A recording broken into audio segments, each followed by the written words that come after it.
Assalamualaikum warahmatullahi wabarakatuh. Perkenalkan, nama saya Rizka Wahyuni, NIM 1910701002 dari kelas Ilkom A 2019. Di sini saya akan menjelaskan apa saja hambatan yang terjadi dalam proses komunikasi antar budaya. Hambatan dapat diartikan sebagai penghalang atau rintangan yang dihadapi. Nah, dalam komunikasi atau dalam proses komunikasi tentunya akan ada hambatan yang terjadi. Begitu juga dalam proses komunikasi antar budaya. Akan ada banyak hambatan atau rintangan yang dihadapi.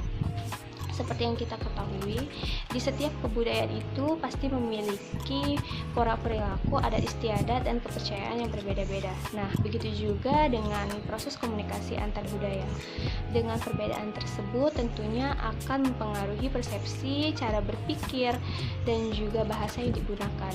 Ada banyak sekali hambatan-hambatan yang terjadi di dalam proses komunikasi antar budaya ini. Nah, salah satunya seperti noise. Noise tersebut biasanya terjadi karena perbedaan bahasa yang digunakan saat kita sedang berkomunikasi antar budaya. Nyatanya, ada banyak sekali hambatan-hambatan yang bisa saja terjadi saat kita melakukan proses komunikasi antar budaya. Apalagi jika kita bersikap abai atau jika kita berperilaku abai, dan hambatan-hambatan tersebut yaitu yang pertama adalah rasialisme atau rasialisme. Rasialisme ini merupakan sikap atau perilaku diskriminatif, semena-mena, dan tidak adil terhadap suatu ras tertentu. Perilaku ini bukan hanya menghambat proses komunikasi antar budaya saja, namun juga perilaku ini juga dapat menimbulkan sebuah konflik yang berkepanjangan. Maka dari itu, jika kita mengabaikan perilaku ini, tentunya kita mengabaikan adanya suatu perbedaan. Kita berspekulasi bahwa budaya kita lebih unggul dari budaya lain. Poin kedua yaitu stereotyping atau stereotype. Stereotype ini merupakan sikap menyamaratakan suatu kelompok tanpa mempertimbangkan perbedaan perilaku individu-individu yang ada di dalamnya. Nah, apa yang terjadi jika kita mengabaikan sikap ini? Jika kita mengabaikan sikap ini, tentunya kita juga tidak menghargai adanya suatu perbedaan yang padahal dalam suatu kelompok kultural itu ada banyak sekali subkultur yang memiliki perilaku yang berbeda-beda, pemikiran yang berbeda-beda, dan peraturan yang berbeda-beda. Poin ketiga yaitu perception atau persepsi. Nah, seperti yang kita ketahui, persepsi merupakan proses yang dilakukan oleh seseorang untuk mencoba mengetahui atau memahami orang lain. Persepsi ini sangat mempengaruhi sebuah makna atau arti dari sebuah pesan. Nah, pada komunikasi antar budaya, dalam suatu pesan pasti akan membentuk sebuah makna yang berbeda-beda dari si penerima pesan. Contohnya seperti orang Sumatera ketika berkomunikasi dengan orang Sunda. Nah, orang Sumatera tersebut biasanya memiliki intonasi suara yang lebih tinggi atau lebih besar ketika berbicara. Dan hal tersebut bisa saja menimbulkan perbedaan makna antara orang Sunda dan orang Sumatera, karena seperti yang kita ketahui, orang Sunda memiliki intonasi suara yang lebih rendah atau lebih lembut.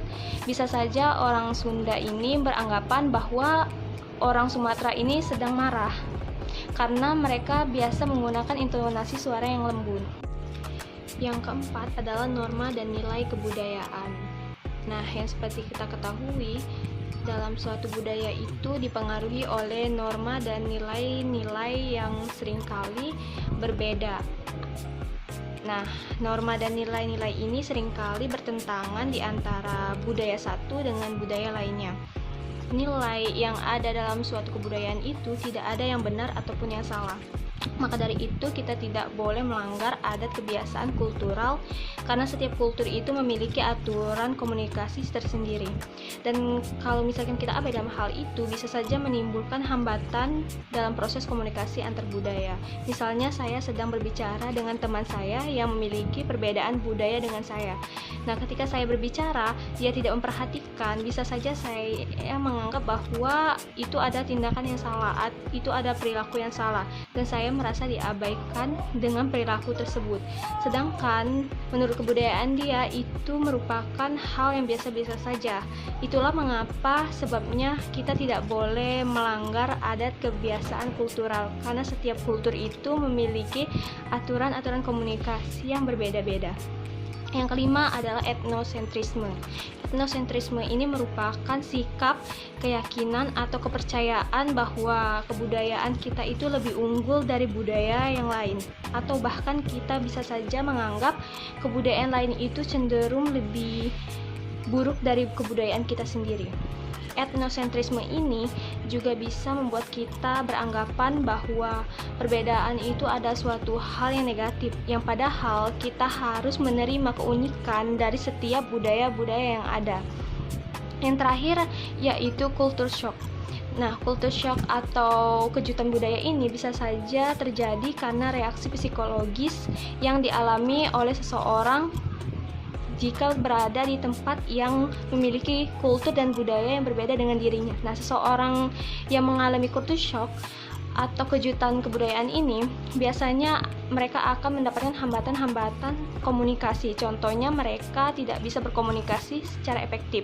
Dan orang mengalami culture shock ini biasanya tidak bisa memahami hal mendasar seperti apakah cara berpakaian saya ini benar, apakah cara berpakaian ini bisa diterima oleh kebudayaan ini, apakah saya bisa membedakan mana yang konteksnya bercanda, yang mana konteksnya itu serius ketika sedang berkomunikasi.